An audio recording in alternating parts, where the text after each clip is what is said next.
Sir నమస్తే sir. First of all thank you so much sir. మీరు క్యాబినెట్లో క్లియర్గా చెప్పారు ఇట్స్ నాట్ ఏ టూర్ అని. అలాగే లెర్నింగ్ టూర్ లాగా ఇది జరిగింది సార్. డే ఫస్ట్ స్టార్టింగ్ మేము దిగిన తర్వాత అరౌండ్ 11 o'clock మాకు స్టార్ట్ అయిన జర్నీ. 7th డే 8 o'clock మా ఫ్లైట్, 4 o'clock మేము ఎయిర్పోర్ట్కి రీచ్ అవ్వాలి. 2 o'clock వరకు మేము క్లాసుల్లోనే ఉన్నాం. అంటే చాలా మంది ఏంటంటే ఇదేదో ట్రిప్, ఎంజాయ్మెంట్ ట్రిప్ అది ఇది అని మాట్లాడారు, కానీ కంప్లీట్ లెర్నింగ్. షాపింగ్ కూడా పోలేదు అది సార్. కంప్లీట్ గా ఎవరు మాట్లాడినా ముస్తాఫా షాపింగ్ లేకపోతే రారు ఇండియాకి. అసలు నో షాపింగ్ సార్.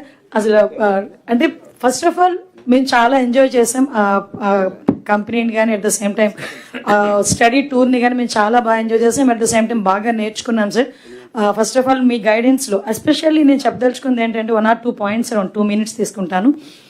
ఎవ్రీవేర్ నేను సింగపూర్ వెళ్ళిన దగ్గర నుంచి మేము ఎండింగ్ వచ్చినంత వరకు ఎక్కడో అక్కడ ఏదో ఒక షాడో సీఎం గారిది కనిపిస్తూనే ఉంది.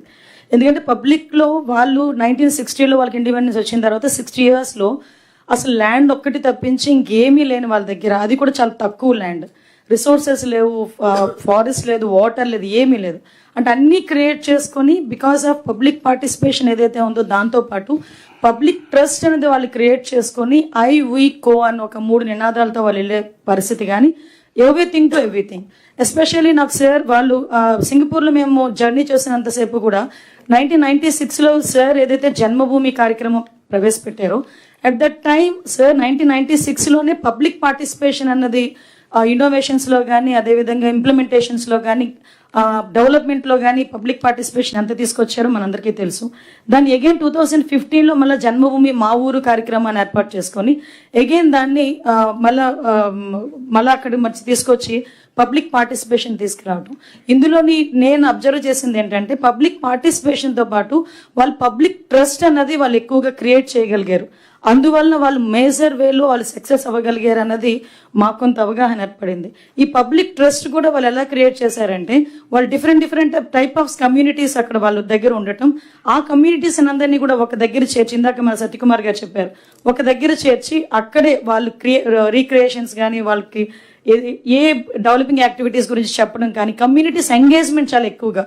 అంటే ఫర్ ఎగ్జాంపుల్ ఒక community leader what ever it, ఇప్పుడు ఒక ఇంప్లిమెంటేషన్ గవర్నమెంట్ నుంచి తీసుకెళ్ళాలి అనుకునేటప్పుడు ముందుగానే పబ్లిక్ని మోటివేట్ చేశారు, పబ్లిక్ని దాన్ని అడాప్ట్ చేసుకునేటట్టుగా చేశారు, పబ్లిక్ నుంచి ఫీడ్బ్యాక్ తీసుకున్నారు, దెన్ వాళ్ళు ఇంప్లిమెంట్ చేశారు.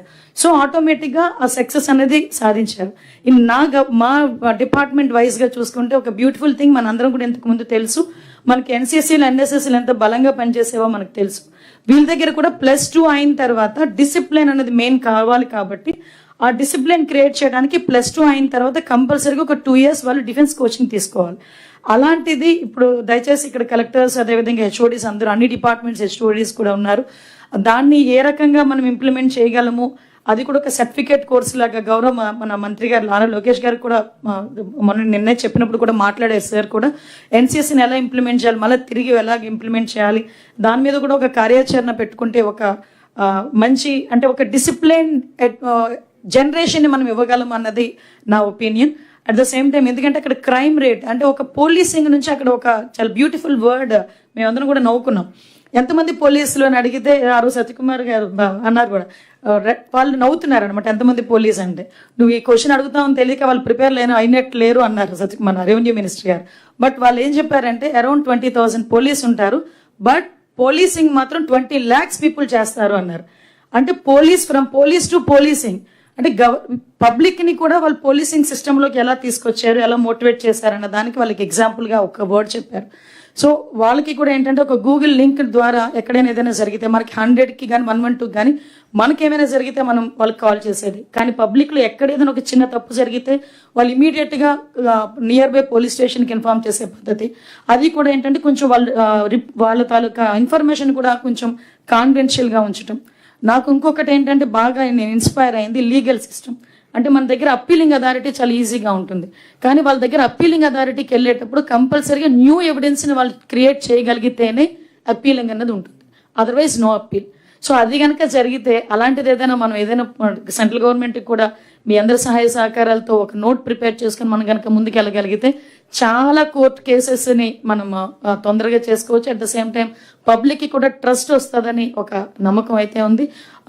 ఒకటేంటంటే మేము చాలా గర్వపడుతున్నాం, గౌరవ ముఖ్యమంత్రి గారు ఆధ్వర్యంలో మేము పనిచేయటం, ఒక విజనరీ నాయకుడు ఆధ్వర్యంలో మేము పనిచేయటం, దట్టు సింగపూర్ వరకు వెళ్ళి ఏదైతే లెర్నింగ్ టూర్ ఉందో దాంట్లో ఉన్న ఇంప్లిమెంటేషన్స్ అన్నీ కూడా గౌరవ ముఖ్యమంత్రి గారి ఆధ్వర్యంలో మీ అందరితో చర్చించి 90 days ప్రోగ్రామ్. ఇక్కడ ఒక విషయం చెప్పాలి సార్, రోజంతా తిప్పేవారండి, రోజంతా క్లాసులు చెప్పేవారు, నెక్స్ట్ డే మార్నింగ్ తీసుకెళ్లి ఇవాల్యుయేషన్ చెప్పేవారు సార్. దాన్ని మీరు ఏం నేర్చుకున్నారు రాసి చూపించండి మాకు అని. అది రాయటమే కాదు, ఒక పేస్ట్ చేసి దాని గురించి మేము ఎక్స్ప్లెయిన్ కూడా చేయాలి. సో 7 days కూడా ఇదే కార్యక్రమం జరిగింది. అంటే ఏదో తూతు మంత్రంగా వెళ్ళాము, ఏదో చూపించారు తీసుకొచ్చేసామన్నది కాకుండా అక్కడ నేర్చుకునేది, ఇక్కడికి వచ్చిన వెంటనే సార్ ఏంటంటే కామన్ రిపోర్ట్ ఒకటి, ఇండివిజువల్ రిపోర్ట్ ఒకటి, ఈ రెండు కూడా మేము సబ్మిట్ చేయడం జరిగింది.